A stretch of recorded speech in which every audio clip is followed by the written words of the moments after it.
जय हिंद। मैं आज समाज के लिए एक छोटा-सा मैसेज देना चाहता हूँ। वो ये है कि यदि हमारे देश को जैसे पिछले 1 साल में सिचुएशन हुई, किसान आंदोलन के दौरान 1 साल से दिल्ली की तमाम रास्तों को जाम कर दिया गया। लोगों को आने में बड़ी तकलीफ़ें हुई, बड़ी परेशानियाँ हुई। इस तरह के स्थिति से बचने के लिए या फिर शाहीन बाग के दौरान जो स्थितियाँ हुई थी, उनसे बचने के लिए एकमात्र तरीका यही है कि थोड़ा हमारी इस सरकार को सख्ती से कदम उठाने पड़ेंगे, कुछ सख्त फैसले लेने पड़ेंगे, क्योंकि ये लोकतंत्र है। लोकतंत्र में लोग अपनी-अपनी राय थोपते हैं, अपनी-अपनी चलाते हैं और जब सबकी इच्छा के अनुसार तो कोई काम हो नहीं सकता। सख्त फैसले लेने के लिए कुछ लोगों का विरोध तो सहन करना ही पड़ता है। अब मोदी सरकार को चाहिए, मोदी सरकार अपने आप में सक्षम है और कड़े फैसले लेने के लिए जानी जाती है और ये देश हित में कड़े फैसले लेने में पीछे नहीं हटते, क्योंकि आपने देखा होगा जो बीजेपी गवर्नमेंट के लिए, जो बीजेपी की पार्टी के लिए सबसे दुधारू मुद्दा था राम मंदिर का, धारा 370 का। कोई दूसरी पार्टी होती तो इसे अभी इतनी जल्दी हल ना करती, क्योंकि एक तरह से बीजेपी ने अपना जो इलेक्शन जिताऊ मोड होता था उसको ख़त्म ही कर लिया। जब ये मुद्दा हल हो गया तो कुछ दिन बाद लोग भूल जाते हैं। हमारे लोगों में भूलने की प्रवृत्ति बहुत ज़्यादा है।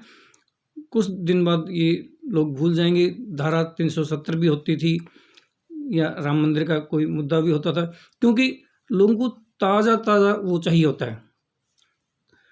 तो इस तरह से बीजेपी ने अपने दोनों मुद्दों को देश हित में अपने हाथ से निकाल के जनता को दे चुके हैं।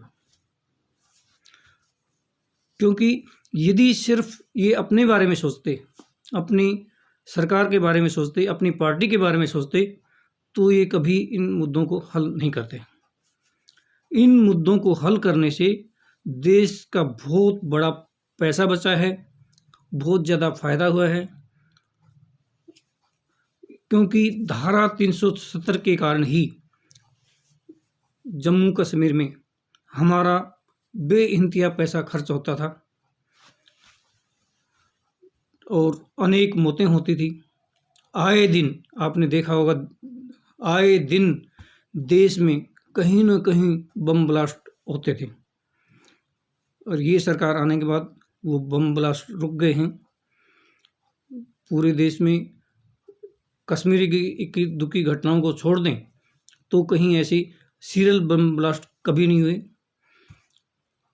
और इसीलिए मैं कहता हूँ ये सरकार करने में सक्षम है। थोड़े सख्त फैसले लेने पड़ेंगे। सख्त फैसले इन द सेंस कि नेहरू जी के ज़माने में भी कई प्रदेशों में राष्ट्रपति शासन लगाया गया था, इंदिरा जी के ज़माने में भी लगाया गया था। तो मोदी सरकार पता नहीं क्यों बंगाल में इलेक्शन के दौरान इतनी हिंसाएं हुई। राज्यपाल महोदय ने भी बार-बार इन चीज़ों के प्रकाश डाला, लेकिन फिर भी सरकार चाहती, यदि इनकी मंशा होती तो वहाँ राष्ट्रपति शासन लगा सकते थे। इन्होंने नहीं लगाया। चलिए ठीक है, वो मुद्दा वहाँ पे छोड़ देते हैं बंगाल का। हालांकि बंगाल में हिंसाएं कौन नहीं जानता, हिंसाएं बहुत हुई हैं और इलेक्शन के दौरान सब ने देखा है, किसी से छुपा हुआ फैक्ट नहीं है। अब मैं आता हूँ कि हमारे देश में जैसे पिछले 1 साल से किसान आंदोलन के द्वारा देश को ठप किया गया, राजधानी को ठप किया गया, ऐसी घटनाएं दोबारा ना हो, इसके लिए मेरा एक सुझाव है कि मोदी सरकार को चाहिए कि 2023 में या 2024 की शुरुआत में जनसंख्या नियंत्रण बिल लेके आए, ताकि पूरे देश को ये पता लग सके कि कौन सी पार्टी देश का भला चाहती है और कौन सी पार्टी देश को गर्त में ले जाना चाहती है, देश के साथ गद्दारी कर रही है। यदि इस बिल को लाने से ये सफल हुआ, बिल पास हुआ, ये कानून बनने में सफल हो पाए, तो देश के लिए बहुत बड़ी जीत होगी और देश की उन्नति में बहुत ज़्यादा सहायक होगा ये। क्योंकि जनसंख्या ही एक ऐसा मुद्दा है जिसके कारण देश की तरक्की ठप पड़ी हुई है, बेरोजगारी बढ़ी हुई है। जनसंख्या वृद्धि के कारण ही बेरोजगारी बढ़ती है और तमाम समस्याएं पैदा होती हैं। देश की अर्थव्यवस्था वो चौपट होती है। देश के लिए बहुत हितकारी होगा यदि मोदी सरकार इस कानून को लाने में सफल हो जाती है। तो यदि सफल नहीं भी होती है तो कम से कम देश के सामने ऐसी पार्टियों का मुखौटा उतर जाएगा जो देश का भला नहीं चाहती है या जो सिर्फ अपने बारे में सोचती हैं और देश के बारे में उनको कोई परवाह नहीं है। अब चाहे इसके लिए बेशक जैसे 1975 में इंदिरा गांधी ने अपने व्यक्तिगत कारण से इमरजेंसी लगाई थी, क्योंकि जब वो कोर्ट में हार गई थी, उस कोर्ट में हारने के बाद उसने आनन फानन में इमरजेंसी लगा दी 1975 में। ये किसी से छुपा हुआ नहीं है, तमाम नेताओं को अंदर कर दिया गया और पूरी प्रेस के ऊपर कंट्रोल कर लिया गया। कोई उनकी इच्छा के बिना कोई भी समाचार नहीं छप सकता था। पूरा देश के सारे नेताओं को अंदर कर दिया गया। तो ये इस कानून के द्वारा यदि कहीं कोई देश में अस्थिरता फैलाने की कोशिश करता है तो उनको अंदर कर देना चाहिए। ये देश हित में होगा।